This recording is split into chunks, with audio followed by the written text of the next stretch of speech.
So, I don't know if, should I present myself again? I'm Pernille Schriver from Denmark. I'm a biologist, science teacher, vice chair of the Europeans for Safe Connection. We have the chair there. He's pushing the button. So that is what the chair do, yeah. And then I'm an international coordinator of the Danish EHS Association. So. And we were in, I think, after the conference in the EU, or the workshop in the EU Parliament, talking about this EHS event. So that is back in February. What would be interesting to tell at the event here from the Europeans for Safe Connections and the ECI project? So I suggested something about how can we stop these damn masts. And I was sitting there preparing for the presentation this week, and I said, oh my God, what have I jumped into it? Because this is not an easy task. But I have received a lot of help from all the connections and all the network that we have in Germany, in the rest of Europe.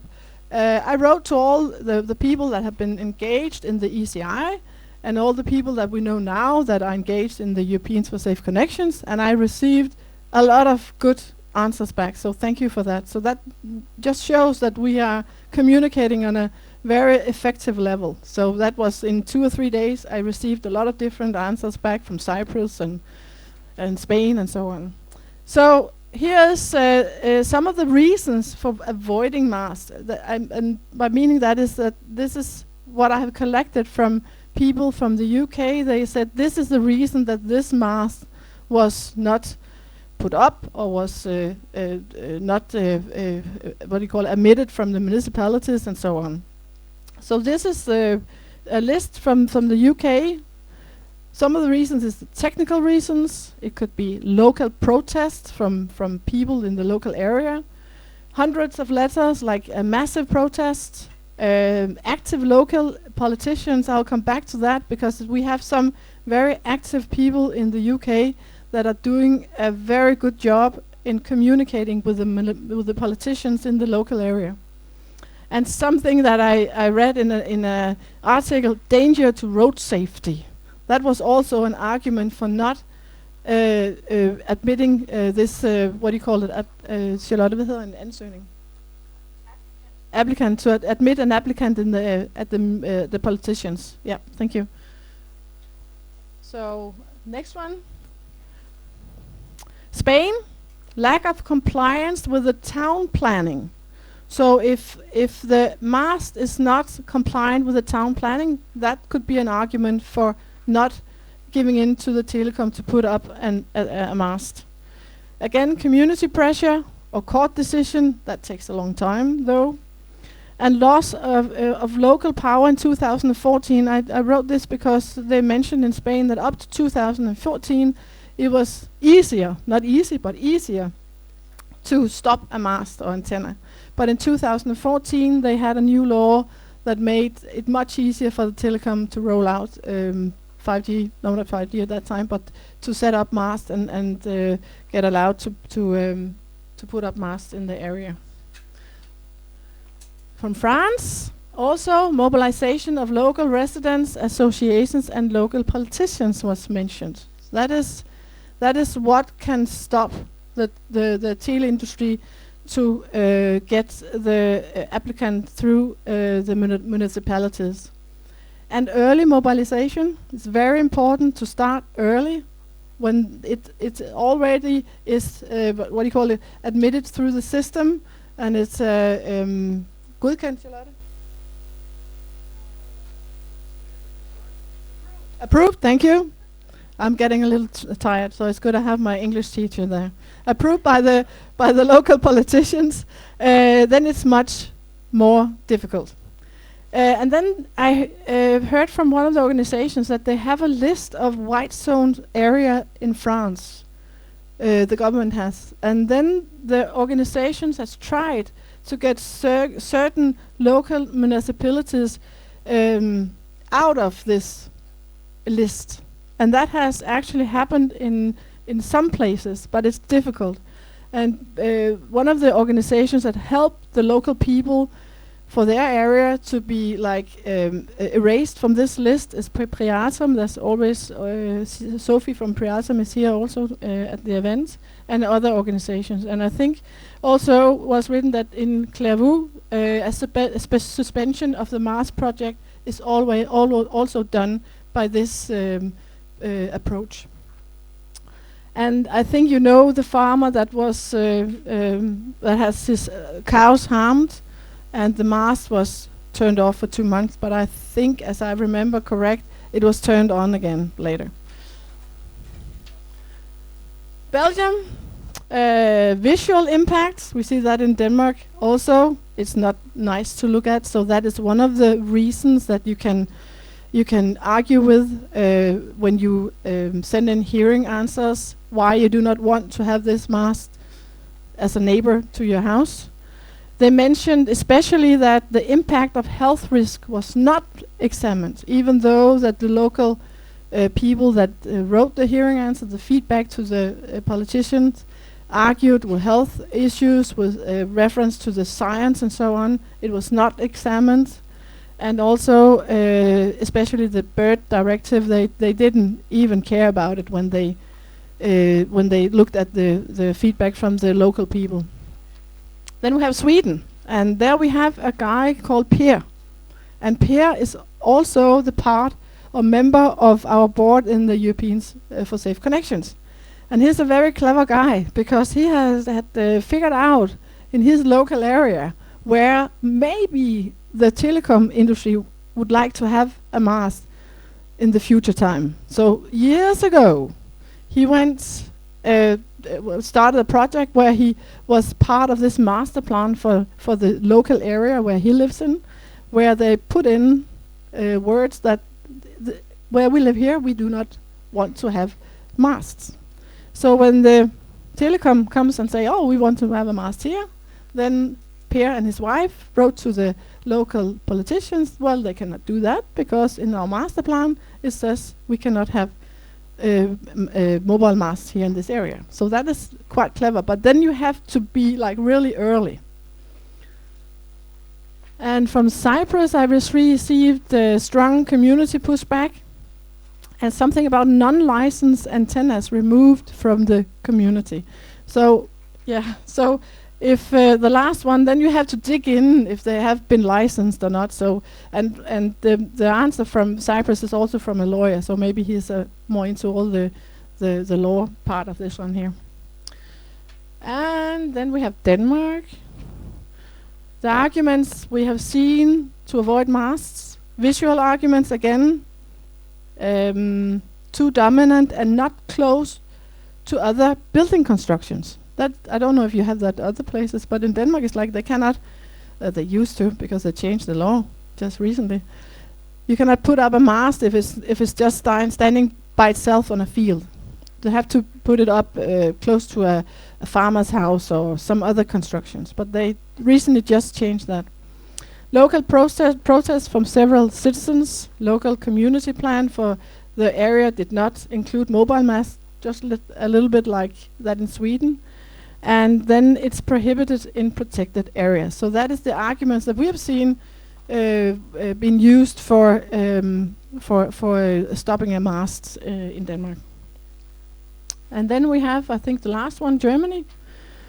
Prevention of mast in 2 municipalities where local citizens and politicians were working closely together for many years. And they even had the local politicians were working in this active group, and they have a local media also that always informed about new projects, so the people could be ahead, so they were in time to protest against the mast. So that is also the problem that sometimes you don't know if a mast is coming up next to you. You have to do the work yourself. And I'm in the situation in Denmark myself that I was too late because I was too busy with all the EU work. So I forgot to look in my local newspaper. So I was too late also, so we see that. And then mentioned that mast antennas were mostly not stopped. So if it was stopped in one area, it was just only relocated, or a new application later came with a new project. Few cases where local residents have stopped masts. So that is the feedback that I received from our EU or European network. So just to wrap it up, what arguments can we use to stop these projects? One, I see again and again, strong community pushback. You have to network in your local area, you have to talk together, you have to be many people to stop it, not just one. Then you have to mobilize early, just like Per in Sweden did. It will be very nice to have media coverage. I know it's difficult, but if you are skilled at that and you can try to get through to the media, so you have some focus on the media issue, that would be very good also. Written consultations, answers to the local authorities, local activism and demonstrations, local planning areas. That is, if you're really good at reading all these laws and all the applications and so on, and if you can find somewhere that they made a mistake, then that could be an argument also. The visual harm and the failure to comply with other laws and regulation. That is what I can see from the answers that could work. And then I have to say, sorry, Charlotte? Yes. I will come to that now, thank you. Yeah, I know that the colors is not too well, or too bright, but it's a story from a lady, I think she's called Inge, and she's from Norway, and she has been fighting local masts for, I think maybe many years. She lost the fight. So, the mast is here, and Inge is living there. And then she had managed to put up 2 containers on top of each other, so the radiation from the mast will not irradiate her house. I think that is brilliant, because and maybe I think she was demanded to take away those containers because it does not look very well, but it's just like a statement. It's really I said to myself, okay, if that mast I'm fighting in close to my house is coming up, I'll do the same. That would be yes. Yeah, it make it really ugly. Yeah. And the conclusion also is that even though you stop an antenna or a mast, it will be relocated. You just find another place. Or they will come back, the telecom will come back in a year or 2 with a new project.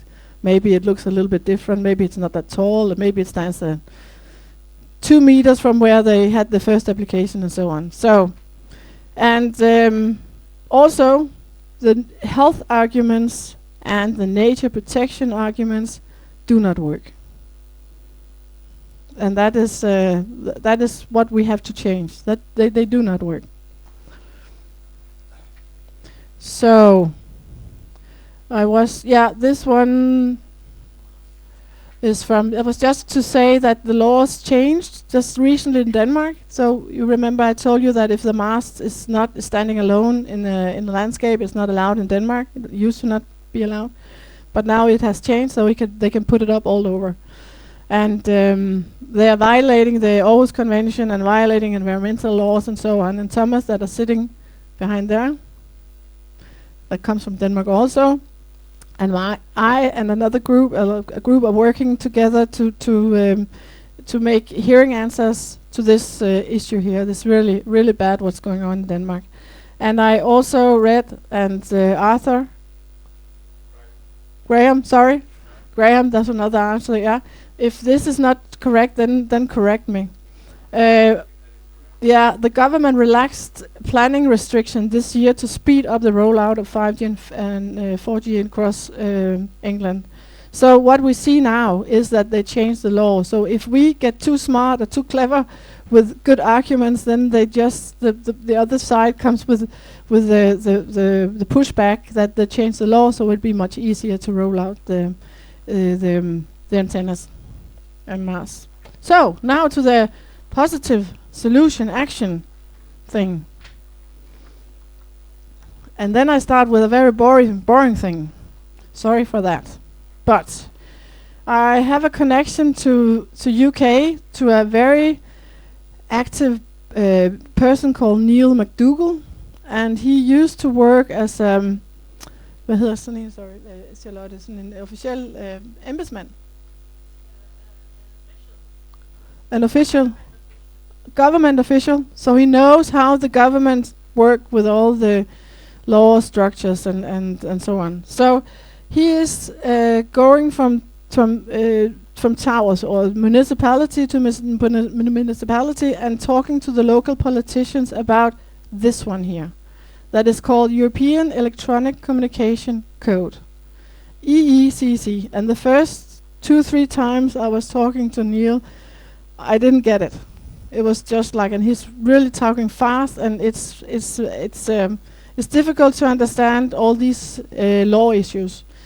But I think this might help us in the argument of protection of nature and health, because if you read through, you should dig into it, even though it might be boring to read directives.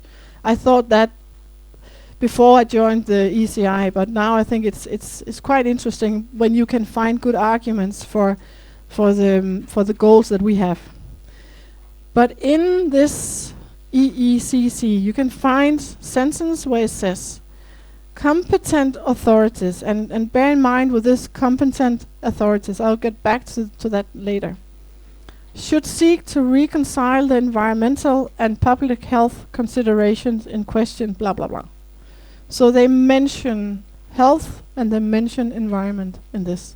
And this EECC is used to like have a code how to roll out all communication in the EU. So they should look into this also when they roll out 5G and 4G. And also the need to ensure that citizens are not exposed to electromagnetic fields at a level harmful to public health is imperative. So that is written in this EECC. That's very interesting. And also Article 44 and Article 45 and in annexes there's mentioned interesting stuff. So now we come to tool number 1, the local level. Remember in this EECC it was says the competent authorities, thank you, the competent authorities has to deal with the health and the environment, protect them. In Denmark, at least, I don't know how it's precisely written in other countries, and I know that in English also the local authorities that are responsible for the health. So in Denmark, it's the municipalities are responsible for creating the framework for preventive and healthy lifestyles for the citizens of the municipalities. That was a long sentence. But it's the local politicians that are actually responsible for us having possibilities to live healthy in our own area. They have to protect us from pollution and so on.